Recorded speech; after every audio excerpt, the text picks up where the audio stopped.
ప్రపంచాన్ని మార్చిన సైంటిస్ట్ తన సొంత ఎక్స్పెరిమెంట్ వల్లే చనిపోయిందని తెలుసా?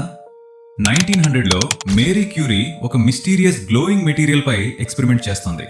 ఆ మెటీరియల్ పేరు రేడియం. చీకట్లో అది బ్లూ లైట్ తో గ్లో అవుతుండేది. ఆ బ్యూటిఫుల్ గ్లో చూసి మేరీ క్యూరీ చాలా ఫ్యాసినేటెడ్ అయిపోయింది. కానీ అది ఎంత డేంజరసో ఆ సమయంలో ఎవరికీ తెలియదు. అందుకే ఆమె రేడియంని బేర్ హ్యాండ్స్ తో టచ్ చేసేది, పాకెట్లో పెట్టుకుని తిరిగేది, కొన్నిసార్లు బెడ్ పక్కన పెట్టుకుని స్లీప్ కూడా చేసేదట.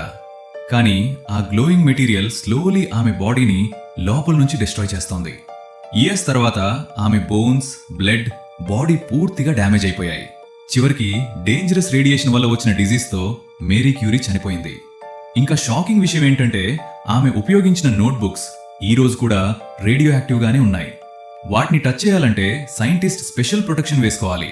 అందుకే మేరీ క్యూరీ స్టోరీని సైన్స్ హిస్టరీలో మోస్ట్ డేంజరస్ ఎక్స్పెరిమెంట్ స్టోరీస్ లో ఒకటిగా చెప్తారు.